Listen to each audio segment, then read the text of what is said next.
Hello students, this is lecture number 5 on the topic aggregate demand and related factor.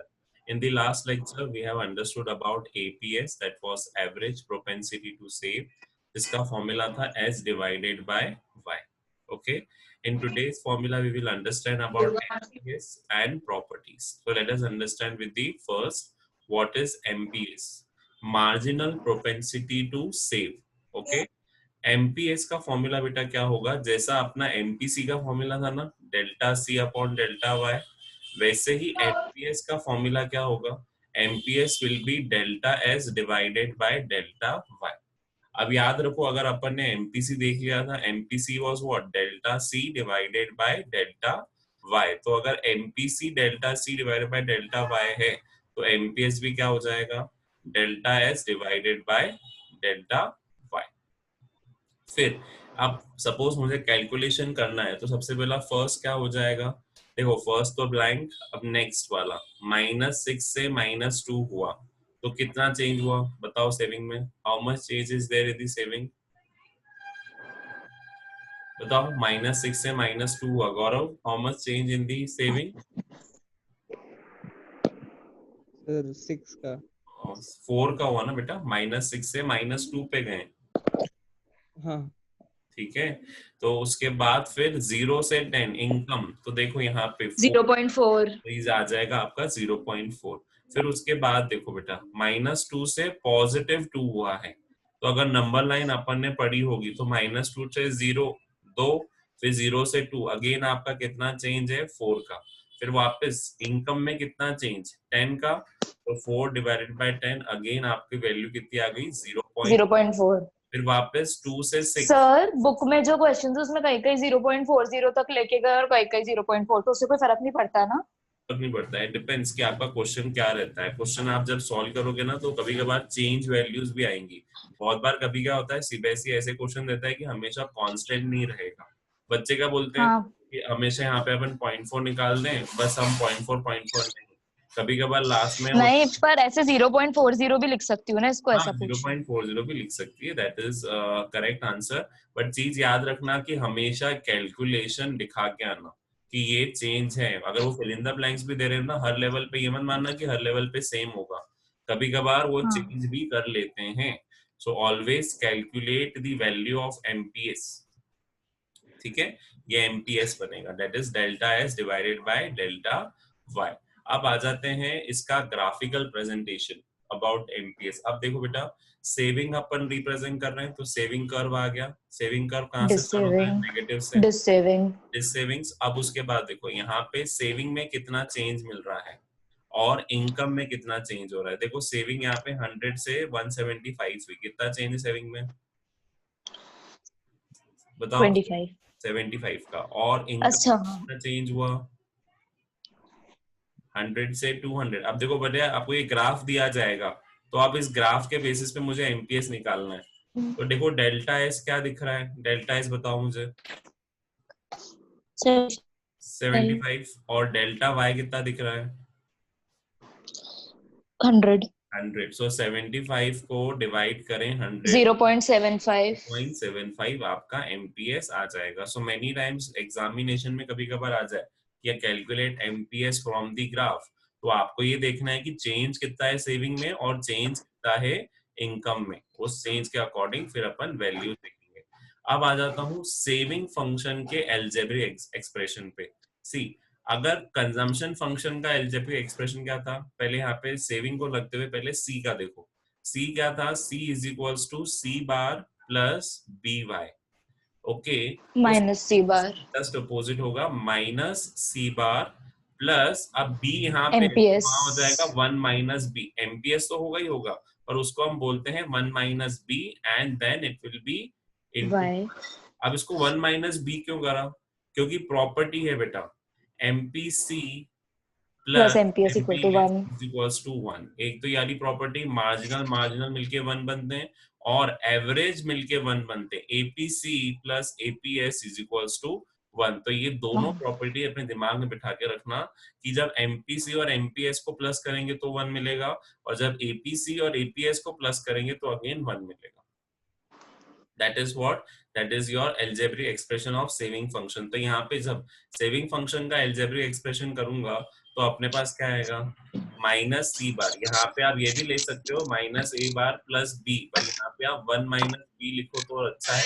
One minus B represent MPS. Okay, minus C क्या हो जाएगा आपका, autonomous consumption negative.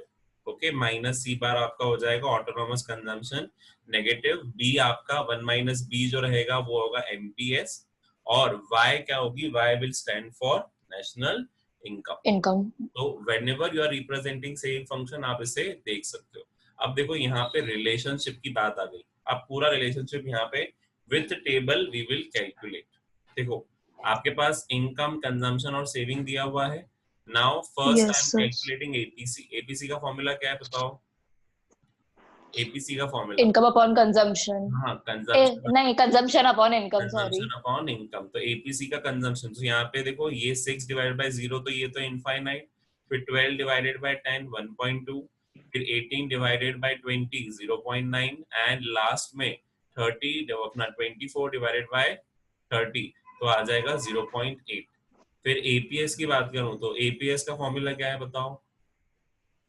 अगर APC का सी bye Y है तो APS का क्या होगा, सेविंग डिवाइडेड बाय एपीएस का है सेविंग सेव करके निकाल दो। इनकम। सो सेविंग कितनी चल रही है, -6, तो यहाँ पे तो पहले इनफाइनाइट हो गई।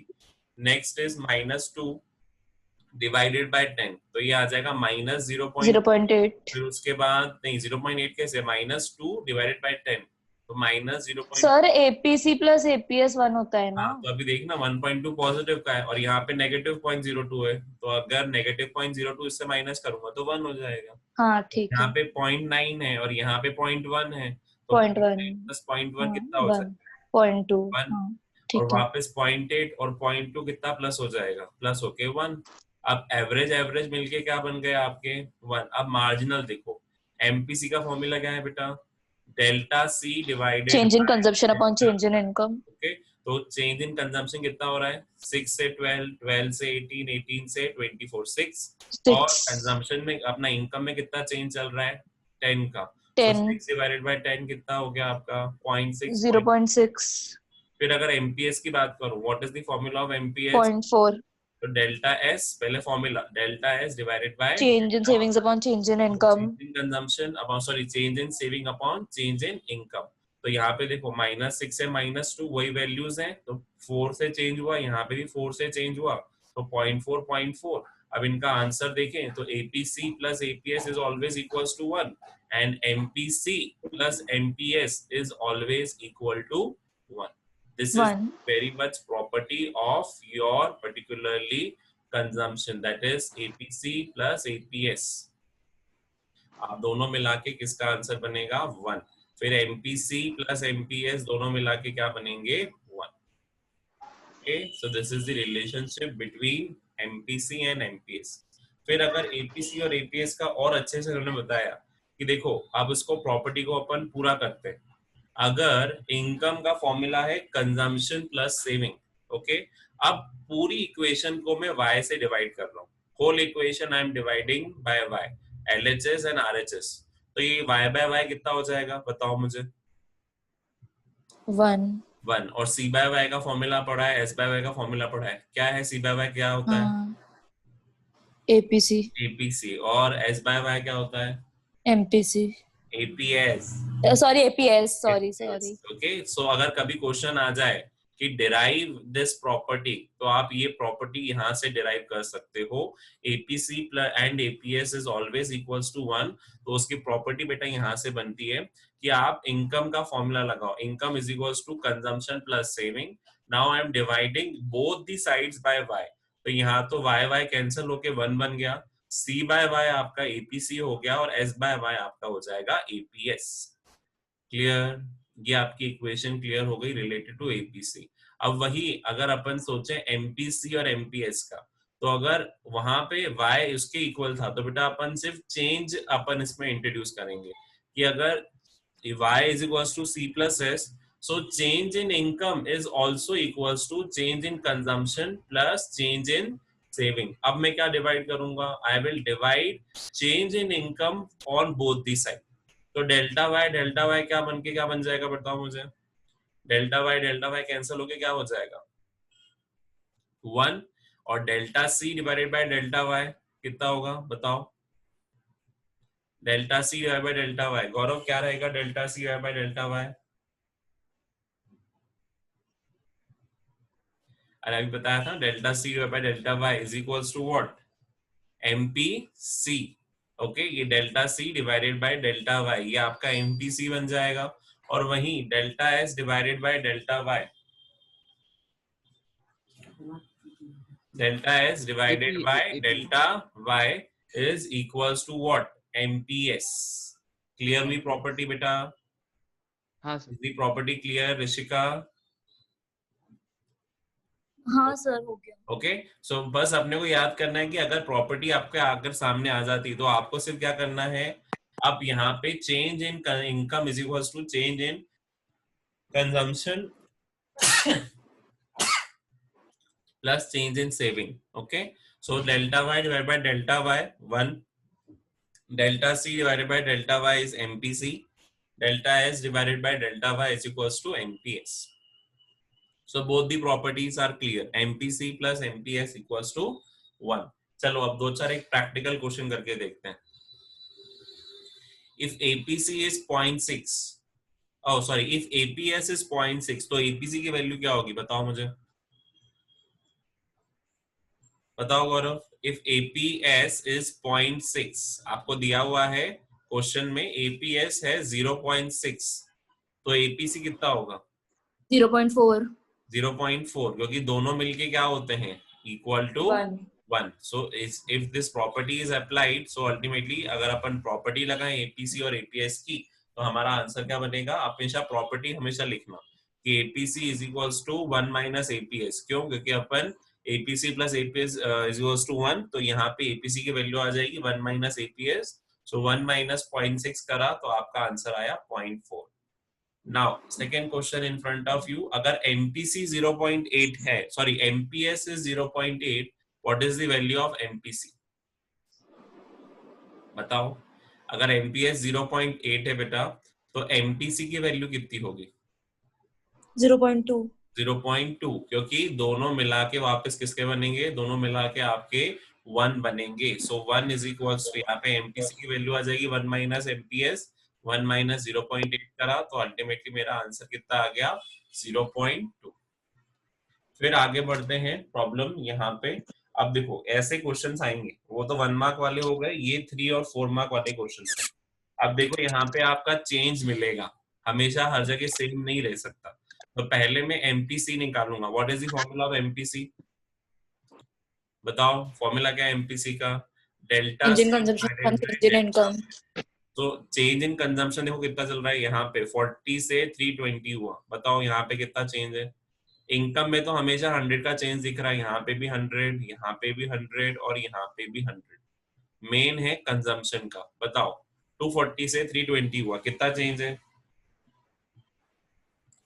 बताओ गौरव। 60 हाँ 60, 240 से 320, ऋषिका कैलकुलेशन।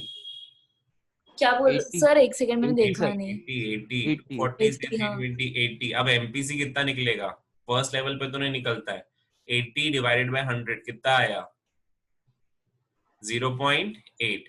फिर देखो 320 से 395 कितना चेंज है गौरव बताओ 75 75। अब 75 को डिवाइड करो 100 से, कितना आएगा यहाँ पे एमपीसी 0.75 0.75। फिर वहीं 395 से 465 हुआ, कितना चेंज है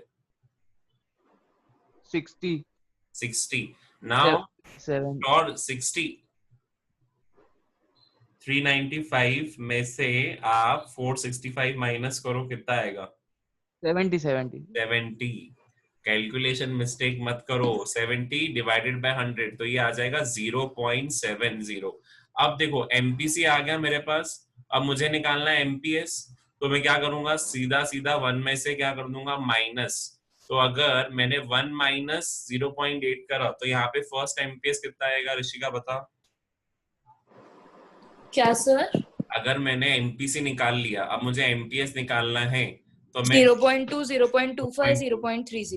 ओके 0.2, 0.25 और ये आ जाएगा 0.30। कैसे? अपन वाली प्रॉपर्टी लगाएंगे। See whatever formula you are using, पहले अपन ने एमपीसी वाला यूज करा, फिर अपन ने प्रॉपर्टी यूज करी। कौन सी प्रॉपर्टी यूज करी? MPC plus MPS both are equal to 1। So whenever you are solving such kind of questions, आपको ये प्रॉपर्टी और फॉर्मूले दोनों ही मेंशन करने हैं। ओके अब देखो सॉल्यूशन इनका। Solution is in front of you now. 0.8, 0.75, 0.7 और यहाँ पे एमपीएस की वैल्यूज 0.2, 0.25 और 0.3। क्लियर? अपन ने यहाँ पे कौन कौन से फॉर्मूले यूज करे? पहला MPC is equals to delta C by delta Y, और फिर दूसरी प्रॉपर्टी अपन ने यूज करी delta S by delta Y. भी आप ले सकते हो, बट अपन ने यहाँ पे सेविंग नहीं निकाला है, तो आप प्रॉपर्टी वाला फॉर्मूला दे देना। अब बताओ ये वाला क्वेश्चन। चलो I am waiting, just solve this question. I am pausing the recording. See, whenever you are doing such type of calculation, सबसे पहले तो देखा करो कि इनकम में क्या चेंज है। अपने को मार्जिनल निकालना है, एवरेज नहीं निकालना है। सो यहाँ पे अपना इनकम में चेंज क्या है? 20, यहाँ पे भी 20 और यहाँ पे भी 20। आपको यहाँ पे इनकम का चेंज दिख गया। अब मुझे सेविंग का चेंज दिख रहा है, -12 से वो हो रहा है -6। तो यहाँ पे 6 का चेंज है बेटा। फिर वापस -6 से 0 वापस 6 का चेंज है, और 0 से 6 हुआ तो वापस 6 का चेंज। और यहाँ पे मेरे पास क्या चेंज चल रहा है? 20, 20 एंड 20। आई बात समझ में गौरव?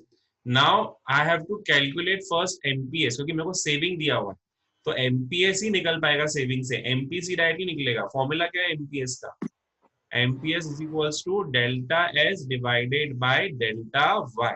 सो डेल्टा एस मेरा कितना चल रहा है? 6, और डेल्टा वाई मेरा चल रहा है 20। क्रॉस वेरीफाई करो इसको, क्या आएगा अल्टीमेटली? 2 3 एंड 2 10। तो मेरा एमपीएस आ जाएगा 0.3। तो यहाँ मेरा एमपीएस 0.3 आया। फर्स्ट वैल्यू तो अपन नहीं लिखते, देन 0.3 यहाँ पे भी, 0.3 यहाँ पे भी एंड 0.3 यहाँ पे भी। तो एमपीसी कितना आएगा? चलो गौरव यहाँ तक तो कर लिया। अब एमपीसी कितना आएगा? What property you will apply? किसी का अब आ गया आंसर? गेटिंग गौरव? यहाँ तक आ गया क्लियर गौरव? हाँ सर आ गया। ठीक है। अब 0.3 के बाद बेटा क्या बोला? अपने को एमपीसी निकालना है, तो अपन प्रॉपर्टी लगा सकते हैं वाली, MPC plus MPS is equals to 1। तो अगर ये 0.3 है, तो अगर इसमें से 1 माइनस कर ले तो एमपीएस कितना आ जाएगा? What will be the value? 0.7। That is 0.7। यहाँ पे भी 0.7 और यहाँ पे भी 0.7। तो ये आपका क्वेश्चन खत्म हुआ। See, these questions are very easy. Okay? और भी क्वेश्चंस मैंने वर्कबुक में दिए हुए हैं। Now let us do one more practical question, which is a very much effective question. अब क्वेश्चन क्या है? In an economy, consumption function is given as 4000 plus 0.8y। क्या बोल रहा है कि कंजम्पशन फंक्शन की जो वैल्यू दी हुई है वो दी हुई है 4000 plus 0.8y। Prove with a numerical example कि APC falls with the increase in income. मतलब जैसे जैसे हम इनकम इंक्रीज करते जाएंगे आपका एपीसी क्या होगा? फॉल होगा। अब देखो यहाँ पे इनकम की वैल्यू कुछ भी नहीं दी हुई है, यहाँ पे आपको इनकम की वैल्यू अज्यूम करनी पड़ेगी। Students, you have to assume the value of income. So let us start with first assumption. मैंने क्या बोला कि यहाँ पे हम वैल्यू अज्यूम करेंगे, तो मैंने अज्यूम लिया कि पहली इनकम लेवल मेरा आ गया 20,000। अब इस 20,000 को मैंने इस कंजम्पशन फंक्शन में पुट किया, तो क्या आंसर बना? 4000 प्लस 0.8 इंटू 20,000। सो 20,000 इंटू 0.8 कितना हुआ बताओ मुझे? 20,000 into 0.8, it will be equals to 16। अब 16 plus 4 कितना हुआ बताओ? 16 plus 4 ऋषिका 20,000। तो ओवरऑल यहाँ पे मेरा कंजम्पशन 20,000, मेरी इनकम भी 20,000।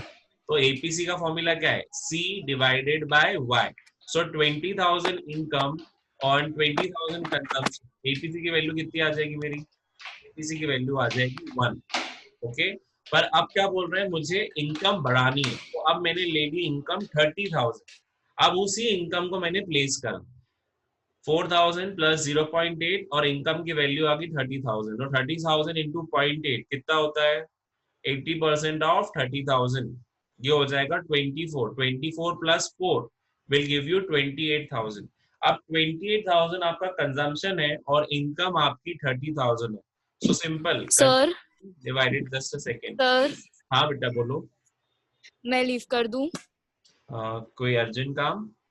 हाँ मुझे बाहर जाना है। Okay, you can leave. हाँ मेरा 28,000 हो गया divided ये by, वाले में। okay, okay, 28,000 divided by 30,000, this will be equals to what? This will be equal to 0.933। तो बेटा अपना जो कंक्लूजन है, क्या कंक्लूजन है कि जैसे ही आपकी इनकम बढ़ती है, जैसे यहाँ पे देखो इनकम बढ़ी 20,000 से 30,000 हुआ, सो आपका इफेक्ट क्या हुआ बेटा, 20,000 30,000 हुआ, तो यहाँ पे इनकम बढ़ गई और एपीसी क्या हो गया, fall. Just a second and then we will wind it up.